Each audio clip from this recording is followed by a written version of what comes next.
It begins with a sound that splits the afternoon clean in two. A dog's bark, hard and frantic, ricocheting off chain link and aluminum, lifting the thin February light into a tremor. The smell is sharp and ordinary. Bleach, wet fur, stale coffee, cooling in a styrofoam cup. But something in the air at the Brookfield Kennels, one T sits still. A man in a tan jacket rubs at an aching temple, red wine on his breath. A young woman tightens her grip on a metal leash. The snow along the curb is gray with road grit. Across from the grooming room, an unlatched office door clicks open, clicks shut, as if the day can't decide whether to let the cold in or keep it out. Call it a winter afternoon in Connecticut, February 16th, 1981, small town rhythms thrumming under everyone's feet. First lunch, then chores, then the long patience of ordinary work. Nearby, power lines hum. In the alley, a boy drags his boots through slush, carving a crooked line that will vanish by dusk. The sun slides behind the thin clouds, and the light goes velvet and strange. Inside, the landlord and kennel manager, his friends call him Alan, has been drinking. It's not nothing. Everyone sees it. He is a good man, people say. But today, his smile sticks. There's been a lunch that ran too late, talk that ran too loud. The young woman, Debbie, keeps checking the clock, glancing at the door.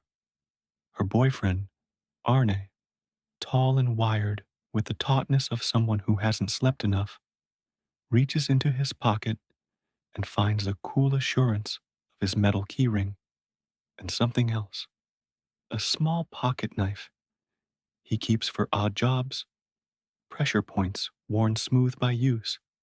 He turns it over and over once, then lets it drop back into the denim dark. Outside, the dogs answer each other in a ladder of pitch and warning. The air feels charged, like the second before lightning gives the sky a scar. But the story does not begin here. It begins the previous summer, in a rented house in Newtown, when a 9-year-old boy named David wakes at 3 a.m. to see a figure sitting at the foot of his bed, a man with blackened eyes and a thin smile, age past its bones, the odor of damp earth slipping into the room like a fog. The boy tries to scream. Nothing comes out. The figure leans close and whispers a promise that isn't a promise at all. We don't know the exact words. People remember them differently later. But what the boy understands is this: don't tell. It will be worse if you tell. The next morning, he tells anyway. His mother, Judy, says he's had a nightmare. His sister, Debbie, pulls the shade all the way up to let the sun prove the corners harmless. But by nightfall, David's fear grows muscle. Doors creak on hinges the family has just oiled. There's a scrape along the hallway, like someone dragging a heavy sack. David has bruises he can't explain. He complains of a pressure at his throat, the name of something he doesn't have a name for, in his chest. He throws up on the kitchen linoleum, then sobs until his lungs rattle. In the morning, his little hands shake when he reaches for cereal. Days fold into each other. The family prays. The family argues. The family gets very quiet. On his way back from work one night, Arna sees the boy crouched on the porch steps, breathing like he ran a mile. He scoops him up and, without thinking, says the thing that older brothers and honorary older brothers have said forever. I've got you. It's okay. I won't let anything hurt you. It's an easy promise in the bright hours. It's harder when the house grows its midnight bones. David starts describing an old man who is not an old man. He gestures to the corner of a room and says, "There, there, there." He wakes with scratches along his ribs. He screams in two voices at once. People will say later. The family calls the parish. Men in black suits arrive, clasping hands gently, eyes taking measure. Someone sprinkles holy water. Someone presses a rosary into David's palm. Someone suggests a doctor.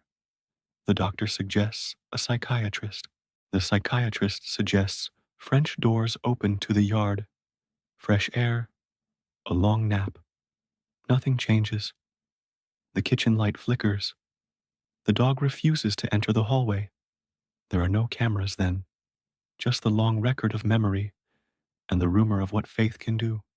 A husband and wife arrive at the house, investigators of the spiritual sort, well known in New England by 1980. They listen to the family's litany. They ask questions about lineage and rooms cold in summer and words said aloud in Latin, words no child should know. They tell the parents to keep the boy away from certain things, Ouija boards, invitations to darkness, even if by accident. They speak with priests who speak with their superiors. Now and then, it is said, the church will send a man who has seen this darkness and knows how to walk around in it without falling. The nights are the worst, heavier than nightmares. David thrashes in his sleep, words he doesn't know coming out in a snarl. He describes hands around his neck. He points to a spot in the ceiling where he says faces bloom and then close, bloom, and then close, like a terrible flower. He tells his mother that the man in the room has plans, and the boy's voice in that moment isn't his own. It is slower and older, and it makes something in the adults' bodies want to run. They do not run. They stay because the boy is theirs. In one of those nights, with the rosary tucked between small fingers and holy water turning to a shine on skin, there is a circle of adults and one child in a worn living room. The air is stifled with summer heat. The boy's eyes roll back, so only white shows, and a growl that doesn't belong to him climbs out of his throat. The men in black murmur ritual, and the mother pleads, in a voice turned raw. Deborah's hands are on her brother's calves, holding him to earth, and Arna moves closer, the kind of closer that means he cannot watch and do nothing, cannot let a room full of words meet whatever this thing is, without some simpler, rougher kind of force. He has, by then, seen enough to believe that something is pressing on this child. He doesn't know what to call it without sounding foolish, but he knows the weight of it in his bones. He lets anger rise, because anger is easier than fear. He stands over the boy, and he says, in a voice that means it, in a voice that is a demand and a bargain, both, leave him alone. And then, because the love that calcifies into protectiveness isn't reasonable, he says into the thick night, into the heat and the prayer and the humming of cicadas beyond the screen door, if you are going to hurt someone, hurt me. The room holds its breath. The men stop speaking. The boy's eyes open and seem to focus, not on any person in the room, but through them, beyond them, toward one thing no one else can see. A breeze pushes through the open window, and the curtain lifts, slow as a hand. Somewhere nearby, a dog yelps, and then whines, and then goes, quiet, quiet, quiet. And then the living room light snaps off by itself, and the house seems to lean, and the boy turns his head toward Arna, as if recognizing him for the first time, and the sound that comes out of him is not any sound that belongs in a house. The winter afternoon at the kennel waits like a trap snapped half shut. The room takes a long breath, and when the bulb stutters back to life, the boy is on the floor. The adults are on their knees with him, And Arna has that feeling he will wake into again and again, that he has said something that cannot be unsaid. Later, someone will say Ed warned him, don't provoke what you don't understand. Later, someone will say Arna laughed it off, because bravado is a currency among the living. But what he feels in the raw aftermath is not brave. It is as though a draft has found him and will not leave him alone.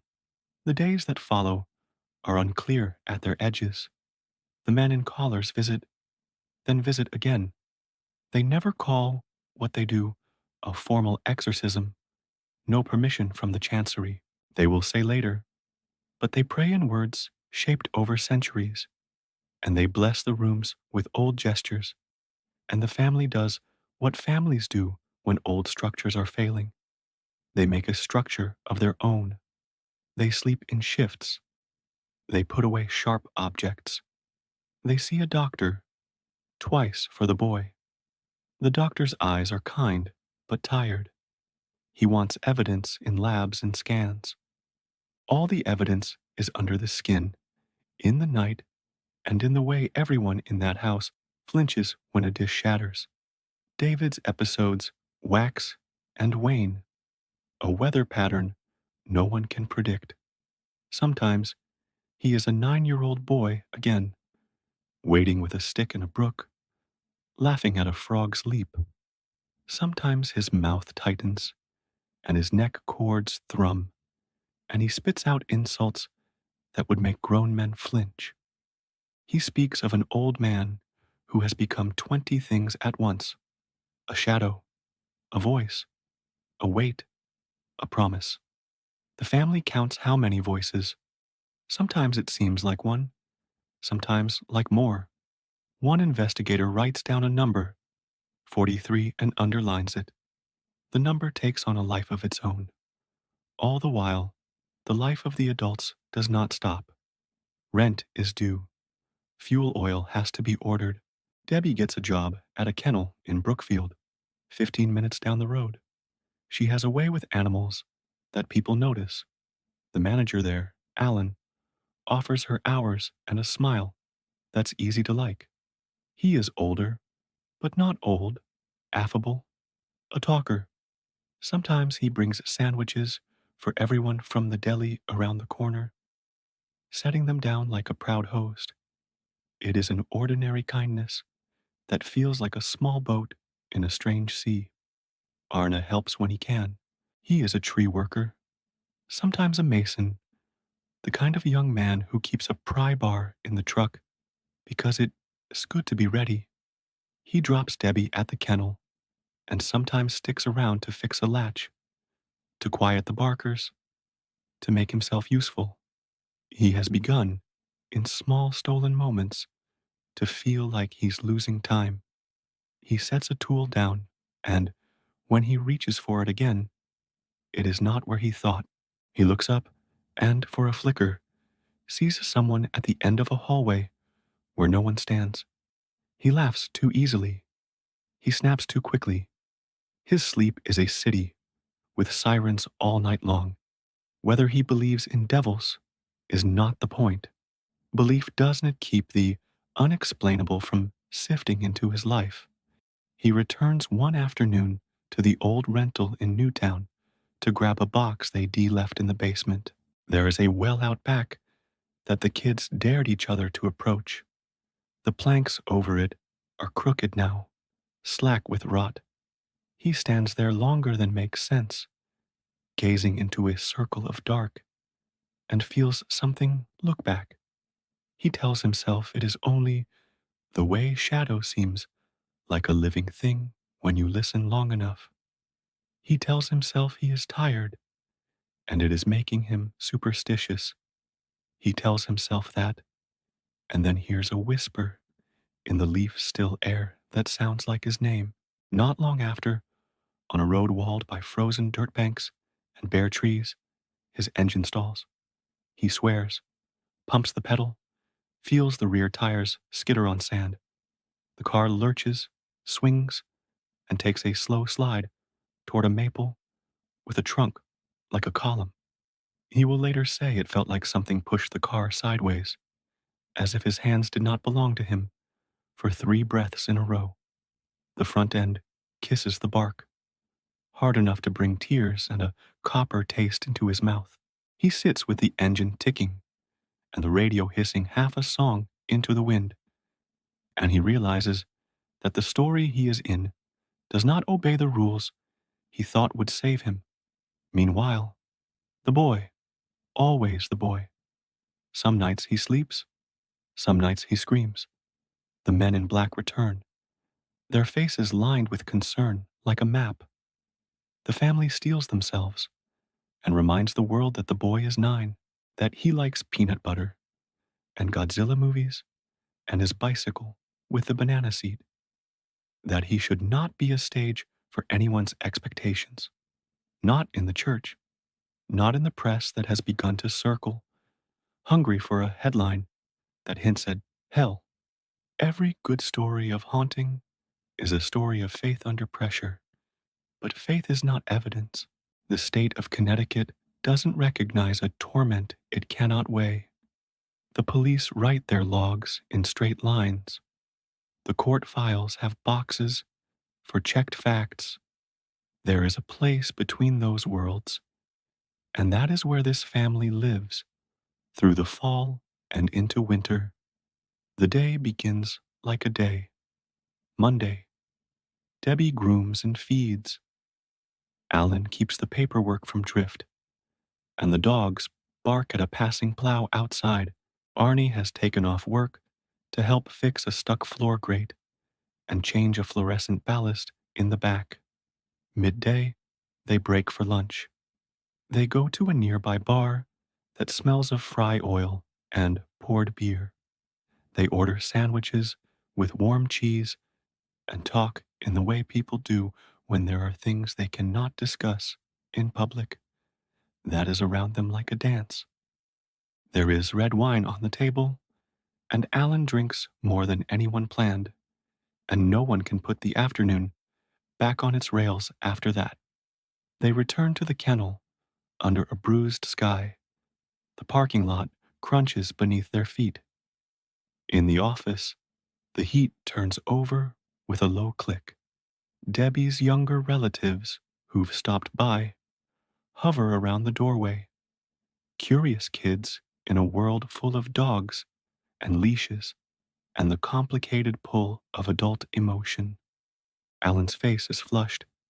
He is friendly, and too much at once. He is a man whose day has tipped. Words sharpen. Debates become demands.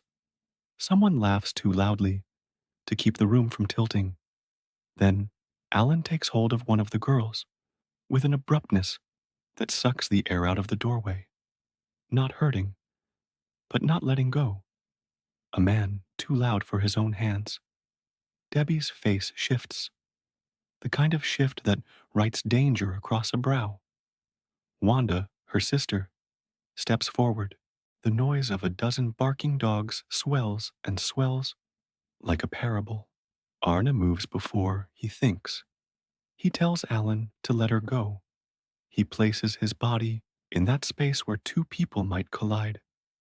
There is a sound, low and animal, in the middle of everything, and nobody can say later which throat made it. The metal glint of a pocket knife is just a flick in the corner of the eye, a brief suggestion of sharpness before anything happens. His right hand hangs at his side, then tightens. In the hallway glass, everybody is a ghost. Snow falls in slow, fat flakes. Outside, soft as ash. And the first shout cuts through the kennel, and Alan turns too fast, and Arnie steps too close, and the blade moves, the way a trapped thing does, fast, irregular, unstoppable. Witnesses later will talk about the speed, the way the moment collapsed into itself. It is not a cinematic fight. There is no choreography. There is motion, a surge forward, the crack of bodies mislaid in space, the crush of shoes against dirty tile. The knife flashes up, then down, 5 times, maybe 6. The counts vary, the blade marking a chest and a stomach, with red that looks wrong against the winter cloth. The room falls into a frenzy of barking and screams. Someone yanks a door open. Cold rushes in like an accusation. Alan staggers backward, eyes wide, hands grasping for the kind of balance that only exists a second before you fall. He steps outside, breath blooming into white flowers. The snow at his feet takes the first stain. He goes down. Debbie S. voice is the next noise, calling Arna S. name in a way that is both plea and command. He looks at his own hand as if he has never seen it before. The dogs are a chorus now, the town's background turning into a siren of its own. He moves. Something in him moves. Out the back door, into the narrow path between the kennel wall and the line of fir trees, and then into the small woods beyond. Inside, Wanda fumbles at the phone, fingers not working right, dialing and redialing until the numbers make sense. The dispatcher's voice holds to protocol like a rail. She says the words she has been taught to use. Emergency, wounded, hurry. She does not know that Brookfield has never recorded a homicide. She does not know that the sentence she is speaking will become history in a ledger. Paramedics arrive. The parking lot churns with the neat violence of response. Doors swing open, boots thud, voices carry crisp commands into the cold. They work at Alan's side, with competence that is also a kind of prayer. They will later say he fought, that he did not want to go yet, that his heart was a stubborn engine. They load him into the ambulance, with red lights bleaching the day. At the hospital, under emergency room strip lights that make everything look a little like a stage, he dies. In the woods behind the kennel, snow muffles the crackle of underbrush. A man crashes through saplings and breathes steam. He does not run like someone fleeing a crime. He runs like someone trying to leave his own body. But bodies are loyal or stubborn, and the world is smaller than anyone remembers. A few hours later, Arna is found, miles away, cutting across a road, his face working through disbelief towards some other thing, perhaps relief that the running could stop. At the station, he is quiet. He does not confess to demonic anything. He is not the mouthpiece of a lore that will soon enough grab all the oxygen in the room. He sits with a blanket around him and answers the detective's questions, some straight, some with a fog over them. At some point, he buries his face in both hands and scrubs his skin as if he could wake from it. The news hits the wires before dinner. First homicide in Brookfield. An argument turned fatal. Witnesses. A young man in custody. Then the part that turns an awful afternoon into a story no one can stop telling. The family S claim, already in the air by then, and now pulled into the center. A child tormented by something invisible. A boyfriend who shouted at it in a night of prayers. A challenge thrown into an invisible room. The investigators who have trailed such stories for decades arrive at the station like the weather. Cameras follow. Reporters ask the chief if he believes in the devil. He says what he must. He believes in evidence. The lawyer arrives too, his tie askew, but eyes shining with the sort of alertness that turns tragedy into a case. He will argue that his client is not guilty, that what happened cannot be contained by ordinary language. He will tease the media with phrases that make the evening news lean closer. Demonic possession, lack of control, the first case of its kind. In the house where the boy sleeps and does not sleep, the family goes quiet. They do not turn on the television. They gather around the kitchen table and stack their worries like plates. Debbie S. hands strip and re-strip the edge of a paper napkin until it looks like a feather. A few days later, the arraignment is quick, cold. The town green outside the courthouse looks like every New England postcard you have seen. White steeple, crust of snow, a flag leaning into the wind. Inside, the woodwork softens the sound of voices. The prosecutor, S. face, holds a flatness that says he has done this many times and will do it again. The defense attorney's face holds a fire and a dare. Word leaks that they will present a defense never attempted in the state, not guilty by reason of demonic possession. The phrase itself makes reasonable men roll their eyes and makes the hair on other men's arms lift. Reporters call London for quotes about medieval law and Salem's long shadow. The church says little. Silence is policy, and policy keeps men employed. The investigators do not stay silent. They hold a press conference and talk about the nights they witnessed, the voices no one could mimic, the boy's body doing things that do not belong in a child's room. It isn't new for them to be called charlatans in one breath and warriors in the next. It is, however, new for that dispute to stand in the doorway of a murder case. Behind closed doors, the defense reaches out to priests for statements. Some will testify, they say, about what they saw, but the church, careful as a cat on ice, draws the line at what is official and what is pastoral. No formal exorcism was sanctioned, they say. Priests visited, prayed. The words matter like thread in a hem. The tradition holds its shape because someone guards the language. Pretrial hearings are a grind of paper and precedent. The defense files motions. The prosecution replies. The presiding judge, with patience born of a career of listening to things that fray his faith in people, considers. The law cares for what can be weighed and corroborated. The door it opens, it wants to open for everyone, and so it first imagines what might come through. He rules. The court will not hear a claim of demonic possession. It cannot be proven under evidence rules. It cannot be cross-examined. The law cannot seat the devil as a witness. The defense may not argue that an entity seized their client's will. The room exhales, some with relief, some with disappointment, some with the feeling of a trap door thrown shut while people were still on the stairs.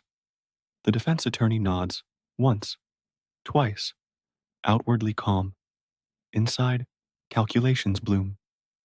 If the door labeled devil is closed, there are other doors. Self-defense, provocation, a man drunk and aggressive, a struggle, a panic. It is not the story they wanted to tell. It is the story the court will allow. A verdict does not happen in a day. A verdict requires a theater. Jury selection begins. 12 strangers with lives and opinions and biases and bills. They swear to listen. They swear to unknow what the world has told them about this case. They take their seats, quiet and grave, a republic of ordinary people, charged with measuring a moment no one can agree on. The defense leans in to whisper in Arna's ear. He nods, eyes on his hands. The courtroom is warm. Outside, January begins to unclench toward a pale, frosty spring. The judge calls the court to order. The court reporter's keys begin their silver clatter, laying down the story into a record that will outlive everyone in the room. The prosecutor stands and tells the jury a simple thing. A man stabbed another man to death. Whatever claims flutter beyond that, The path through the facts is straight. The defense stands and tells the jury another simple thing. Human beings are not machines. Fear and duress can unmake a moment. Their client didn't go there to kill. He went to protect the people he loved. 12 jurors look across a room where everyone wants their belief to be contagious. And the door to the hallway opens and the spectators spill in. And in the second row, a woman with tired eyes squeezes a rosary into her palm so hard the beads leave a seam on her skin. And the first witness rises to walk to the stand, heels tapping the varnished floor in a tempo that makes you feel the distance to the oath. She says the words, sits, and looks at the prosecutor with a steadiness that is really exhaustion held together with resolve. She is Debbie. She speaks about the boy because she cannot not speak about the boy. The judge allows some background, but no metaphysics. She avoids words like possession and uses words like suffering. She describes the night when Arna shouted at the air that seemed to tilt the room. She describes a day at the kennel, lunch, red wine, returning, and then the jerk of an arm, the grip too tight on a child's sleeve, the way a room can tip in an instant from irritation into hazard. When she reaches the stabbing, her voice tightens, and she presses her lips together until the tremor is done. The prosecutor asks precise questions. Were voices raised? Yes. Who raised them? Everyone. How many times did the blade rise and fall? She can't say. It was a blur. He walks her carefully to the moment of fatal contact and lets silence underline what words cannot. He thanks her. She steps down, smaller somehow than when she walked up. Other witnesses fill the hours. A sister who was there, Wanda, recounts it in a rhythm that suggests she has replayed it for herself until the edges wore thin. A paramedic discusses blood loss clinically, and the jury flinches at the word fatal, with the instinct of people reminded that bodies fail in bright rooms. The medical examiner appears like every medical examiner in every courtroom you have ever imagined. Facts like pebbles, dry and exacting, dropped into the box of the day. Stab wounds, 5. Depth, trajectory, cause of death, exsanguination. No alcohol or drugs in the victim's system beyond the expected. Objectivity is a scaffold. He builds it and climbs down. The defense crafts its turn with an understanding of theater and a throb of sincere concern. They bring in a character witness to paint their client in textures: helpful, kind, working class, faithful. They ask, gently and with the expertise of a man who has argued for men on worse days, that the jury consider what fear does to breadth of choice. Then he floats close to the thing the court has refused to let breathe.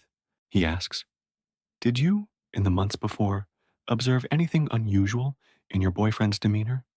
The judge's eyes flick toward him like a warning bell. He corrects course. He uses a different word, strain. Did your boyfriend show strain?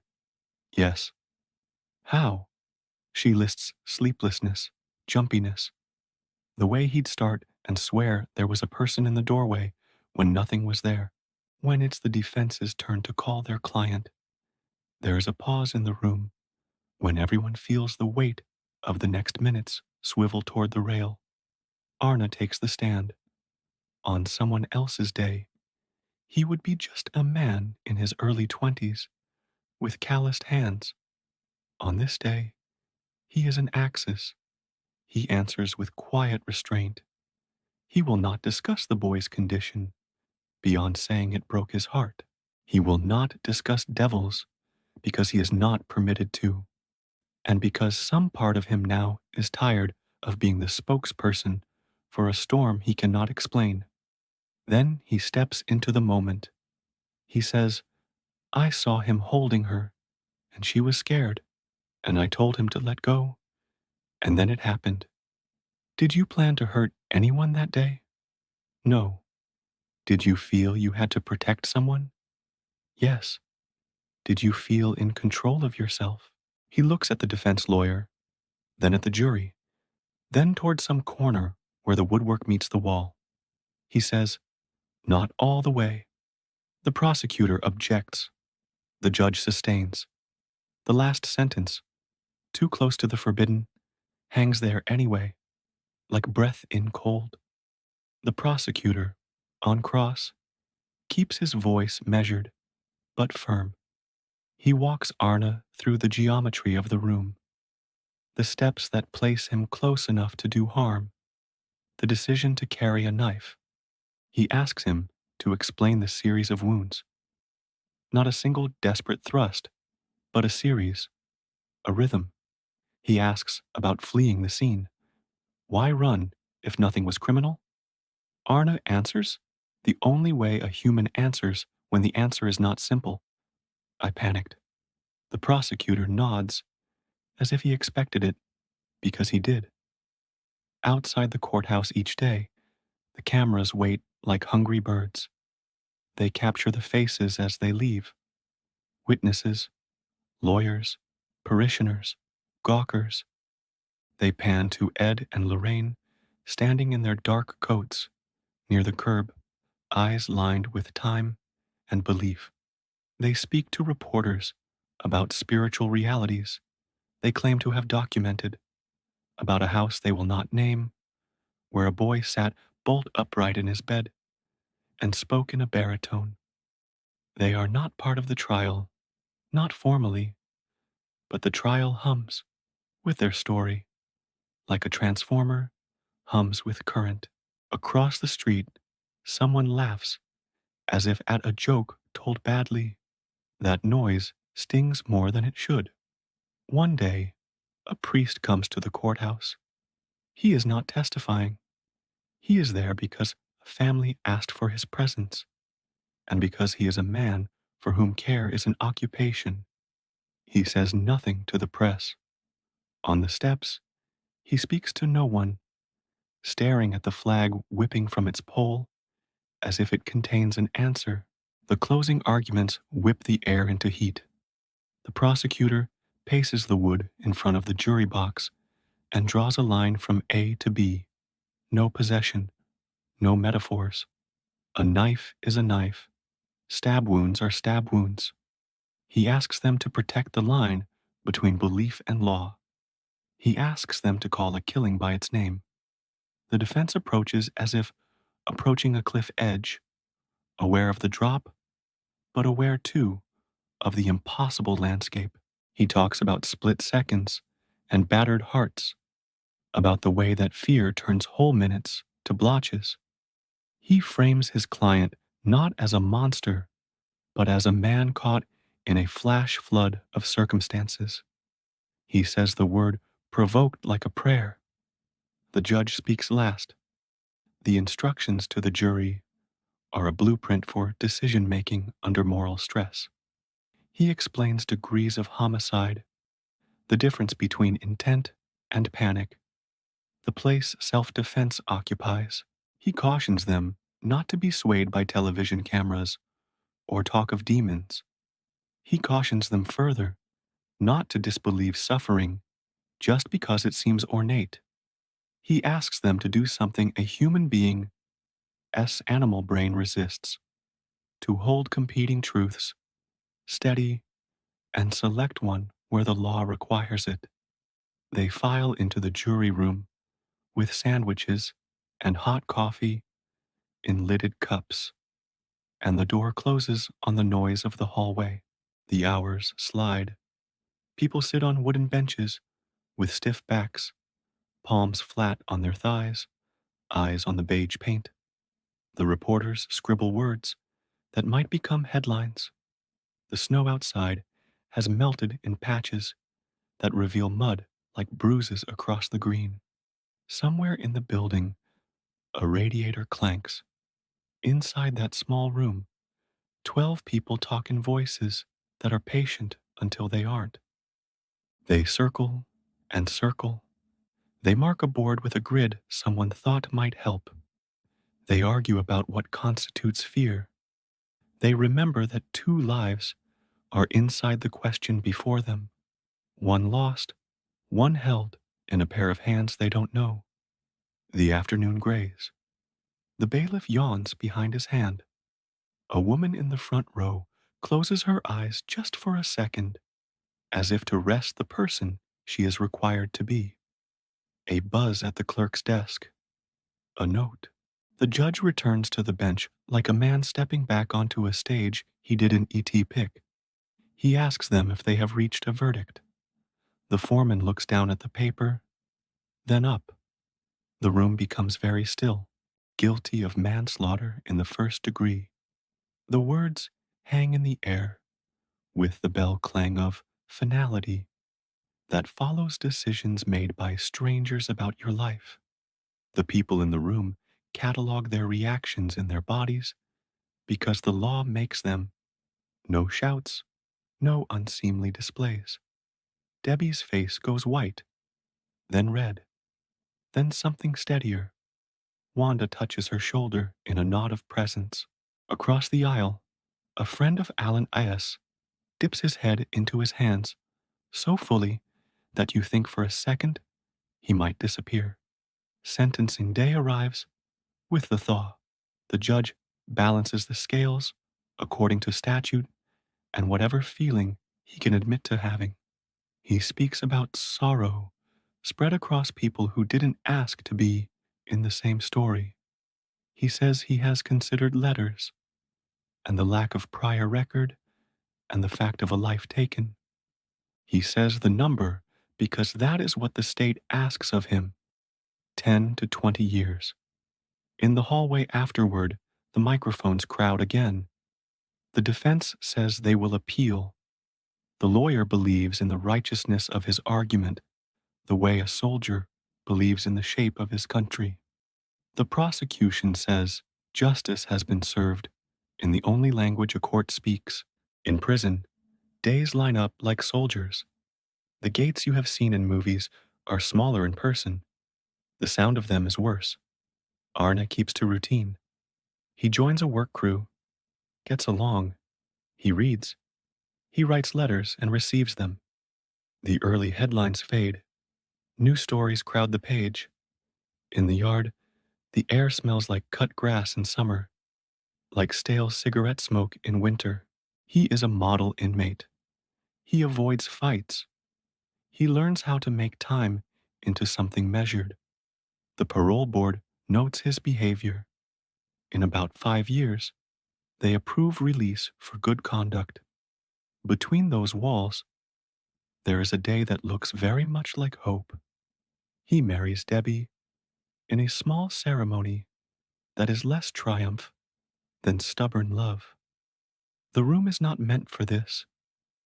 It is a multi-purpose space that has known more anger than vows. But for a moment, it is a church. A priest speaks the words. 2 hands find each other with an aching relief. And for an afternoon, the idea that people can outlast the worst thing shines like a trick of light that no one wants to explain too hard. Outside, life does what it always does. It spreads over what happened and tries to grow. There is a book about the case, written by the investigators with a journalist's high gear, a book that says things the trial did not permit. It is read in kitchens and on buses, and on the sly at desks, in offices where you are supposed to be doing something else. Years later, there will be lawsuits about it within the family, claims of exploitation, counterclaims of truth-telling. The whole complicated human mess of story and ownership. The church maintains that no formal exorcism took place. The priests who visited keep their counsel and their callings. The investigators carry on because that is the work they have made for themselves, often mocked, often sought, their names pinned to the kind of stories that stick to people whether or not they want them. The boy at the center grows up. He carries the weight of what people said he carried. He also carries the ordinary burdens of a man's life: work love loss, the long, slow business of deciding who you are apart from what your worst year looked like from the outside. When the world picks up the story again, decades later, dressing it in new fiction and brighter sound, strangers say his name through speakers on continents he will never see. There are things he will never set straight, not because there is no truth, because truths are as plural as the number of witnesses in a room, and the law is built to choose one on a day it must choose. And in the town where it happened, people remember not the national circus, not the cameras in the snow. They remember a man named Alan who loved to talk, who kept a place of work moving smoothly, who died in a parking lot with red on the snow and nothing in the next minute but a long, cold, open space. They remember the way that day opened a seam in the idea of Brookfield as a place immune from history's big currents. The first homicide, a fact that sits like a weight on a shelf, mostly ignored, sometimes dusted, always there. There are lessons. That belief and law do not hold hands easily. That pain will go looking for a shape to fit inside. And some shapes are old and have names that tremble people's lips. That when the world is at its most confused, the people who stand closest to the ones suffering will say and do impossible things. Take me instead. That you cannot legislate what a human being feels when he sees someone he loves pulled too hard by another man's hand. That feeling does not absolve. It does not condemn either. It complicates. If you want to keep a town safe from its story, you seal off the place where it entered. If you want to understand a town, you go to the place where it cracked and sit a while with the draft that comes through. In Brookfield, that's a stretch of asphalt and a cinder block building where the air once shook with noise and winter light fell on everything like a spell. There are new tenants, new dogs, maybe, chomping on rubber toys, untroubled by the past. The plows pass in winter. The heat kicks on and off. The afternoon arrives and leaves. Arnie comes home. He keeps working. He and Debbie build a life as if to prove something about endurance. They shop for groceries. They fix a leaky sink. They help a neighbor get her car started in January. They live, which is the strange victory available to most of us. Unfamous, unremarkable, but earned. Some nights, for the people who were there, the memory pulls tight as a wire, the breath hanging white, the quick, too fast motion of a hand, the sound of a woman calling a man's name. They close their eyes and see a red stain spread on snow. They open their eyes and look around at a world that does not know what those images mean. On a shelf somewhere, a rosary waits in a small ceramic dish. On a desk somewhere else, a man in a suit closes a legal file time has made brittle. They are artifacts of a moment that asked people to declare what they thought the world contained: demons or only human beings making the worst choices available to them in a flash. The court told them to choose. The lives after make room for both the tidy record and the untidy ache. The last question is not about guilt. That is written down already in a judgment's narrow font. The last question is about how to live with the stories our neighbors carry. Some stories we honor, some we argue with, Some we politely avoid, and some, this one, keep finding their way back to us because they press on the tender seam between what we can prove and what we fear. On a winter afternoon in 1981, in a small town kennel, threaded with the scent of bleach and dog, everything that could break did. A town learned that your first homicide feels like a door you cannot shut again. A family learned that love offered as a bargain sometimes costs the thing you tried to save. And a country learned that the sentence the devil made me do it is not a legal strategy so much as a howl into the dark from people who needed the dark to talk back. If stories like this move you, subscribe for more true events that change the world.